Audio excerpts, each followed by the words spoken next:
The envelope sat on the kitchen table like it had been waiting for me. Cream paper, no return address, just my name written in careful blue ink. I hadn't touched it yet.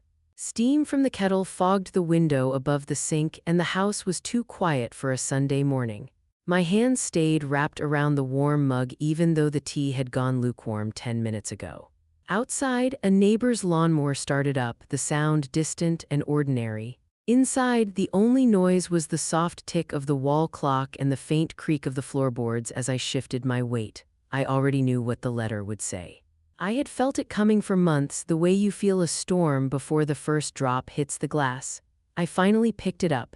The paper was thicker than regular mail, the kind people use when they want the words inside to feel official. My thumb slid under the flap. It opened cleanly, 3 short paragraphs, no greeting that felt warm, just facts arranged like items on a grocery list. They had decided the house was no longer mine to stay in. The small account that had once been called emergency help for mom had been closed. My presence at the next family gathering was not expected. The children, my grandchildren, would be told I was taking time for myself. I read it twice. Then a third time, slower, as if the words might rearrange themselves into something less final. They didn't. I set the letter down carefully, aligning its edge with the grain of the wood. My reflection in the dark microwave door looked older than it had the day before. The gray at my temples had spread. The lines around my mouth had deepened from years of smiling when I didn't feel like it. I thought of the nights I had rocked feverish toddlers while their parents slept. The birthday cakes baked at 2 in the morning because someone had forgotten the order. The school plays attended alone because work ran late. The quiet checks I had written when the mortgage was short, never mentioned again. All of it had been folded into this single sheet of cream paper. I walked to the window and looked out at the backyard. The swing set I had helped assemble still stood, paint peeling in places.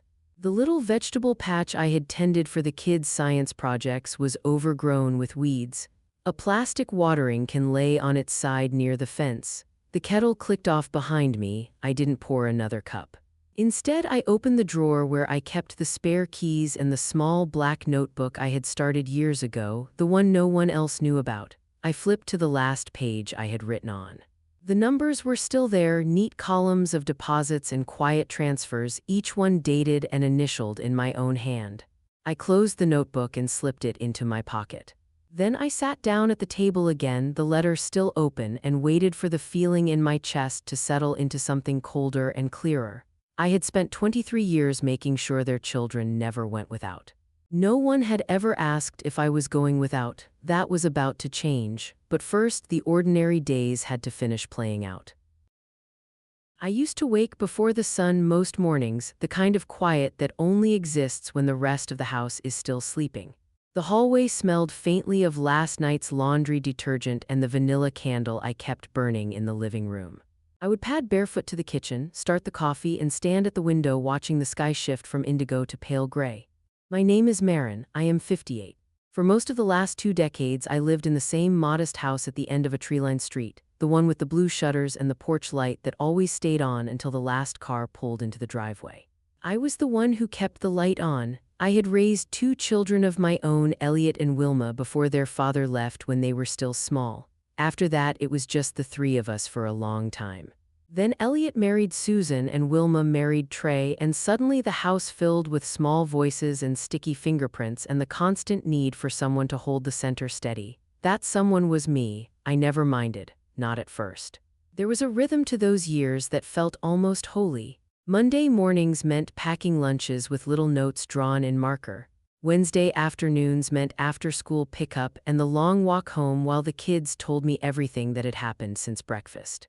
Friday nights meant pizza on paper plates in the living room while cartoons played too loud. I learned the names of every teacher, every best friend, every imaginary creature that lived under the beds. I knew which child needed the light left on and which one needed the door cracked just so. I worked part-time at the neighborhood library, shelving books and reading to the toddler circle on Tuesdays. The rest of my hours belonged to the family. When Susan's shifts ran long at the hospital, I stayed overnight. When Trey's construction jobs took him out of town, I moved into the guest room so Wilma wouldn't be alone with the twins. I canceled book club meetings and dentist appointments and the occasional quiet dinner with friends without keeping score. People used to say I was the glue. I believed them. There was a time when the house felt full in the best way, grandchildren climbing into my lap to show me drawings, the smell of cinnamon rolls on Christmas morning, the soft weight of a sleeping baby against my shoulder while the adults talked in the next room. I used to think that kind of love was permanent, the kind that didn't need to be measured or repaid. I was wrong, but I didn't know that yet. If you're still here with me, thank you for sitting in this quiet kitchen a little longer. The hard parts are coming, and I want you to see them the way I lived them, slowly, then all at once. The first real crack appeared on a Thursday in late spring, 3 years before the letter. Elliot had called that morning sounding strained. He asked if I could take the 2 older kids after school so he and Susan could sort some things out. I said of course. I always said of course. When the children arrived, they were quieter than usual. The oldest, a serious boy named Callum, kept glancing at his sister as if checking whether she was allowed to speak. I made them hot chocolate and sat on the floor with the building blocks. Callum finally said, in the careful voice children use when they are repeating adult words, that Mommy and Daddy had been yelling about money again. I smoothed his hair and told him grown-ups sometimes get loud when they're worried, but everything would be fine. That night, after I drove them home, Susan met me at the door with a tight smile. She thanked me, then mentioned almost casually that they might need me more often for a while. The hospital was cutting hours. Elliot's freelance design work had slowed. I said yes.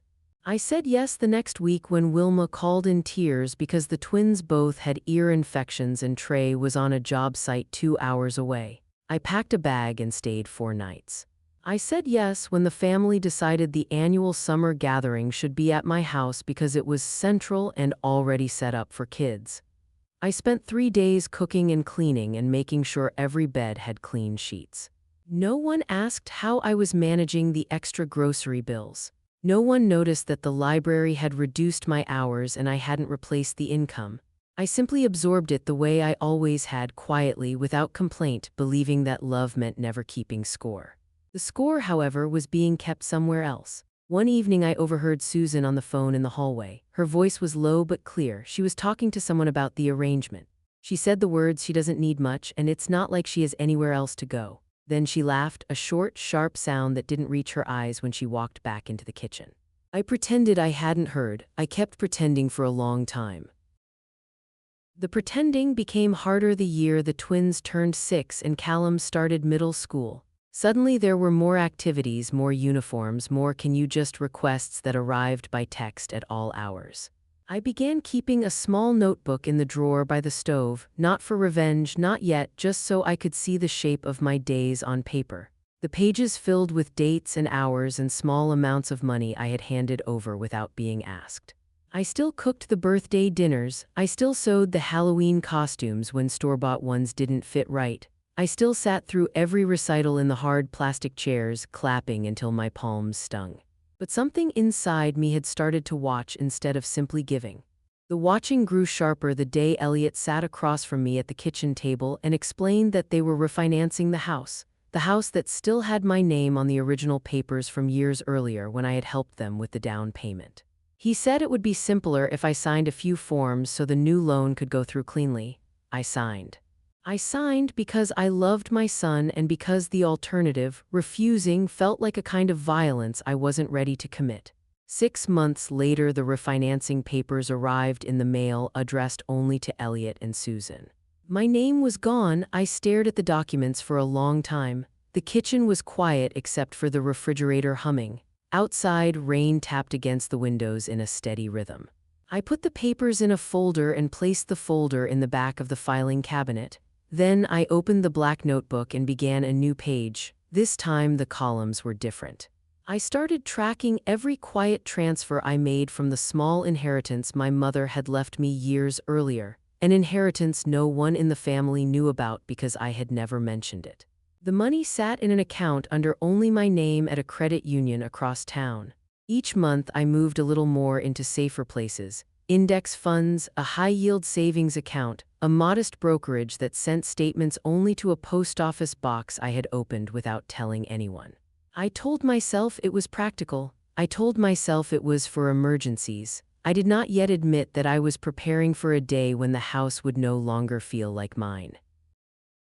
The day arrived in pieces. First came the Christmas when Susan suggested in front of everyone that maybe I should take a break from hosting. She said it with a bright smile as if she were offering me a gift. The children looked confused. Elliot looked at the floor. Wilma changed the subject too quickly. I hosted anyway. Then came the spring when Trey mentioned, almost as an afterthought, that they were thinking of moving the twins to a different school district, one farther from my house. It just makes more sense with traffic, he said.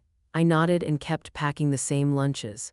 Then came the night I arrived at Wilma's house with groceries because she had texted that the cupboards were empty, only to find Trey and two of his coworkers drinking beer in the living room while the twins watched television.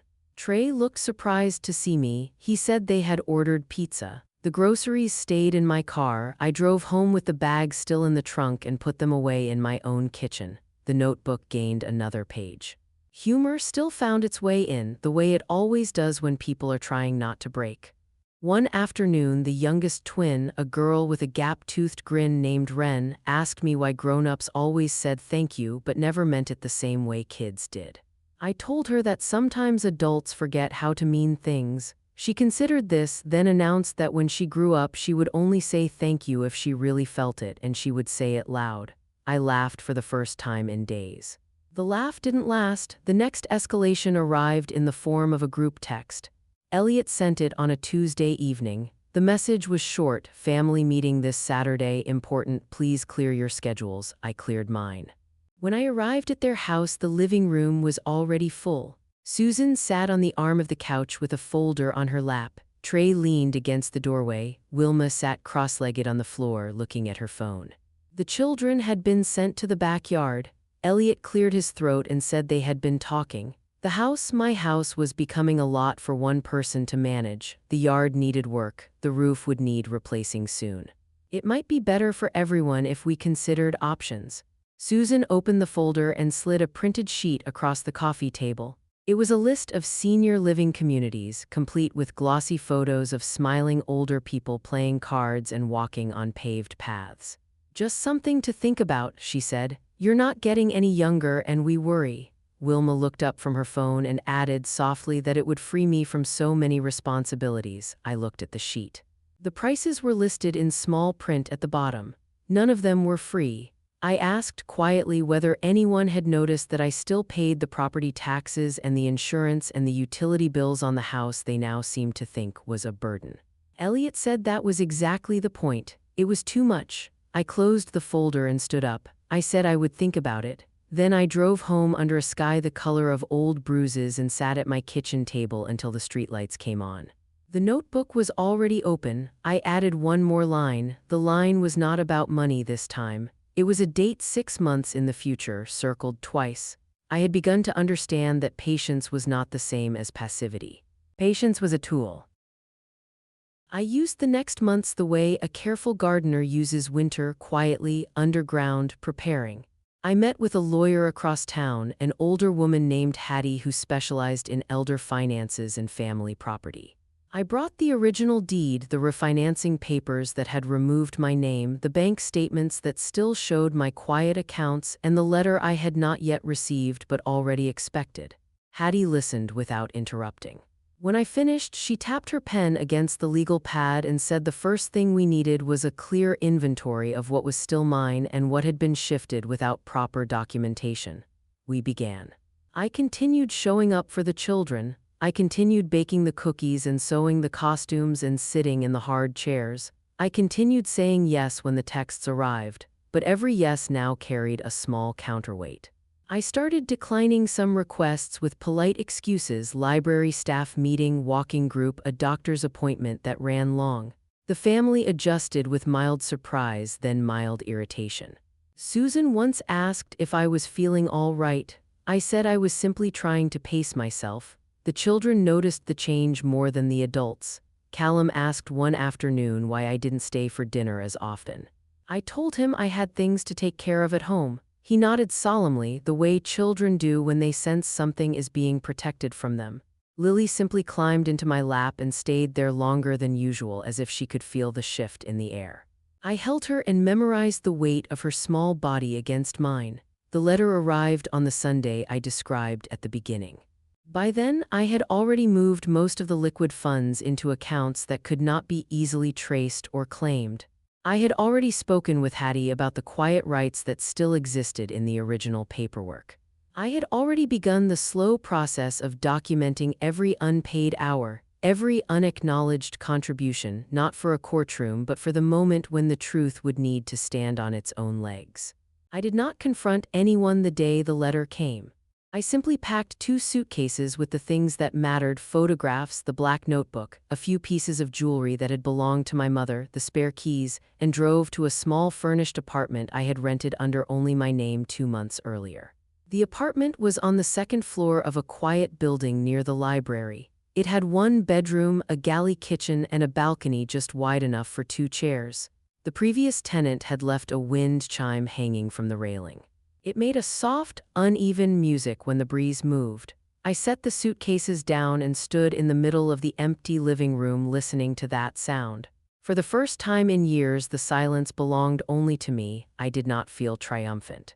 I felt the particular ache that comes when you finally stop performing a role you never auditioned for. The family reacted the way people do when a piece of furniture they relied on suddenly disappears. Elliot called the next day, voice tight with confusion and something that sounded like anger. He wanted to know where I was. I told him I had taken the time for myself that the letter had so generously offered. Susan texted a long message about misunderstanding and how the letter had been meant to open a conversation, not end one. Wilma left a voicemail that started with tears and ended with the quiet accusation that I was abandoning the children. I listened to all of it. I answered none of it immediately. Instead, I spent the first week in the new apartment learning the shape of solitude again. I walked to the library each morning and worked my regular shifts. I cooked simple meals for one. I sat on the balcony in the evenings and watched the light change over the rooftops. The children found ways to reach me. Callum texted from his mother's phone asking if I was okay. Lily drew a picture of the 2 of us on the swing set and left it in my library mailbox. I kept every message and every drawing. I did not return to the house. The revenge, when it began, was not loud, it was precise. Hattie had helped me understand the quiet leverage that still existed. The original down payment contribution I had made years earlier had never been properly converted into a gift. The refinancing that removed my name had been done with incomplete disclosure. The years of unpaid caregiving, while not a legal debt, created a pattern of reliance that could be documented if the conversation ever moved into formal territory. I did not threaten, I simply waited. 3 weeks after I left, Elliot arrived at the library during my shift. He looked thinner. He asked if we could talk outside. We sat on the low brick wall near the entrance. The afternoon light was soft and gold. Children rode scooters past us on the sidewalk. He said the house felt different without me. He said the children asked for me every day. He said Susan was stressed and Wilma was overwhelmed and everything was harder than they had expected. I listened. When he finished, I told him gently that I had spent 23 years making their lives easier. I had done it gladly. But I was no longer willing to do it at the complete erasure of my own. He asked what I wanted. I said I wanted the original contribution acknowledged. I wanted the quiet transfers I had made over the years treated as loans rather than gifts, with a simple repayment schedule that would not bankrupt anyone. I wanted the children to know that I had not abandoned them, that I had been asked to leave. Most of all, I wanted the letter taken back, not with apologies that cost nothing, but with the recognition that a person who has given everything is still a person who can say no. Elliot stared at the sidewalk for a long time, then he said he needed to talk to the others. I went back inside and finished my shift. The next phase unfolded over the following months with the slow inevitability of a tide that has already turned. Susan pushed back first. She accused me of being dramatic, of holding the family hostage with money that wasn't that much. I simply forwarded the documented list of contributions to Hattie and let the numbers speak. Trey tried the softer approach, showing up at the apartment with a six-pack of beer and stories about how hard construction work was and how family was supposed to stick together. I offered him a glass of water instead and told him the same thing I had told Elliot. Wilma cried. She cried on my balcony in my kitchen on the phone late at night. She said she was sorry. She said she hadn't realized. She said the twins missed me so much it hurt. I believed the last part. I still did not move back. Instead, I began a new routine with the children. Every other Saturday, I met them at the park near the library. We fed the ducks. We walked the path that circled the small pond. Callum told me about school and the science project he was building. Lily held my hand and asked questions about everything: why the leaves changed color, why some people left and came back different, why grown-ups sometimes made choices that didn't make sense to kids. I answered what I could. I did not speak against their parents. I simply stayed present in the hours that still belonged to us. The financial side resolved itself with less drama than anyone expected. Once the documentation was on the table, the repayment schedule Hattie proposed was modest and realistic. Monthly transfers began arriving in the account I designated. They were never large enough to change anyone's lifestyle, but they were consistent. Each one carried a quiet weight. The house itself became a different kind of question. Elliot and Susan eventually decided to sell. The market was strong. When the sale closed, a portion of the proceeds, corresponding to the original contribution and the years of unacknowledged support, was transferred according to the agreement Hattie had structured. I used part of it to buy the small apartment outright. The rest stayed invested, growing the way quiet money does when it is left alone.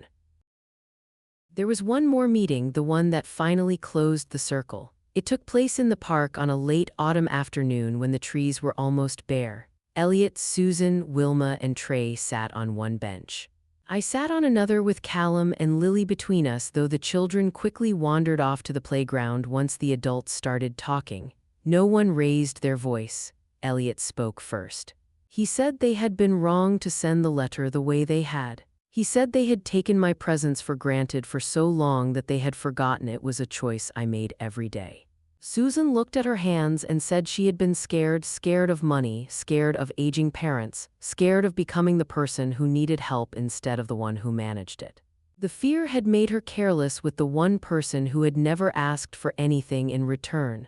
Wilma simply said she was sorry, and this time the apology reached her eyes. Trey nodded and admitted that he had never really thought about the cost of the help I gave, only the convenience. I listened to all of it. When it was my turn, I told them the truth as cleanly as I could. I had loved them. I still loved the children without condition, but love that requires the complete disappearance of one person is not love, it is consumption. I had allowed myself to be consumed for years because I believed that was the price of belonging. I no longer believed that. I did not demand they change overnight. I simply stated that the old arrangement was finished. If they wanted me in their lives going forward, it would be as a person with her own boundaries, her own quiet resources, and her own right to say no. The wind moved through the nearly bare branches above us. A child laughed on the playground. Somewhere a dog barked once and then fell silent. Elliot nodded. Susan wiped her eyes. Wilma reached across the space between the benches and took my hand for a moment. It was not a perfect ending, it was an honest one. In the months that followed, the relationship settled into something smaller and more deliberate. I saw the children regularly. I attended the important events, but I no longer organized them. I cooked the occasional birthday dinner, but only when asked and only when I felt like it. The notebook stayed closed more often than it opened. I returned to the library full-time. I joined a real walking group. I started reading novels again in the evenings instead of account statements. Sometimes, late at night on the balcony, I thought about the years of automatic yeses and the way they had slowly erased the edges of who I was. I thought about the letter and the strange relief that had arrived with it once the shock faded. I had taken care of their kids. For a long time no one had taken care of me. Then I had learned, slowly and without drama, to do it myself. The wind chime on the railing still made its uneven music. I listened to it and felt for the first time in a very long while that the quiet belonged to me completely. The cost of vengeance, I had discovered, was not the loss of the people who had hurt me. It was the necessary grief of realizing how long I had participated in my own disappearance. And the unexpected gift that came after the grief was the simple, ordinary knowledge that I could still choose what happened next. I chose the balcony, I chose the library shifts, I chose the Saturday afternoons with Callum and Lily. I chose the version of myself that no longer needed to be useful in order to be loved. If you've stayed with me all the way here, thank you. The story is finished, but the ordinary days keep going. And sometimes the most powerful revenge is simply the quiet decision to stop disappearing. The shift ends, but the stories never do. Every smile hides a struggle, every word a story. Hit subscribe and see the human side of work. Thank you for watching.